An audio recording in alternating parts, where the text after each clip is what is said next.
పోయి పోయి ప్రధానమంత్రి సభలనే అది సుత ఆయన మాట్లాడుతున్నప్పుడే మైకులు సతాయించినాయి జనగలం సభల సీరియస్గా స్పీచ్లు ఇస్తుంటే గడికోసారే ఆగిపోయినాయి. ఇదేందివయా అని మోడీ కూడా చంద్రబాబు మీద సీరియస్ అయిందట. సీమ చిటుక్కుమన్నా కారణం ఎవరు అని ఆడిపోసుకునే ఎల్లో బ్యాచ్ మైకులు పని చేయకపోయిన దానికి ఏం సాకు చెప్తారో అని అందరు అనుకుంటూనే ఉన్నారు. ఇంతల్నే నాదెండ్ల రానే వచ్చిండు, ఆయనేం సాకు చెప్తాడో చూద్దాం. నిన్న మీరు చూసిన సభలో చాలా వరకు కొన్ని ఇబ్బందులు దేని వలన కలిగిందని మేము కూడా రాత్రి నుంచి విశ్లేషించుకుంటే దాదానికి రాత్రంతా కూర్చొని ఆలోచించేదే ఉన్నది సార్.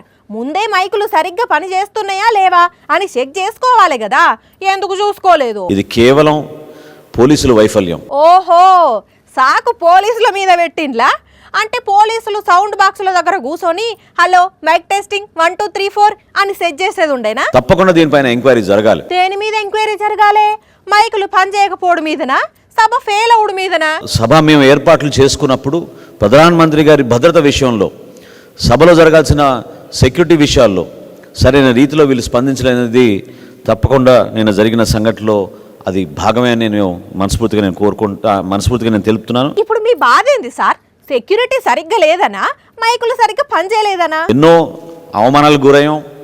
అనేక సందర్భాల్లో అనుమానాలు కూడా ప్రతి ఒక్కరిలో వస్తానే ఉన్నాయి. కానీ ఇంత దూరం ప్రయాణం చేయగలిగామంటే దానికి చంద్రబాబు కృషే కారణం, అంతేనా? పవన్ కళ్యాణ్ గారి కృషి ఎంతో ఉందని ఈ సందర్భంగా గుర్తు చేస్తున్నాను. చంద్రబాబు అంటారేమో అనుకున్నా, అయినా బాబుకు కూడా కొంచెం క్రెడిట్ ఇచ్చేది ఉండే. ఖచ్చితంగా ప్రభుత్వాన్ని ఏర్పాటు చేస్తాం. అట్లనా? మరి సీఎం ఎవరు? పవన్ కళ్యాణేనా? పోనీ సీఎం కాకపోతే కమ్సే కమ్ డిప్యూటీ సీఎం అన్న అవుతాడా? ఆ ఒక్కటి అడగొద్దు అంటారా? సరే తీ.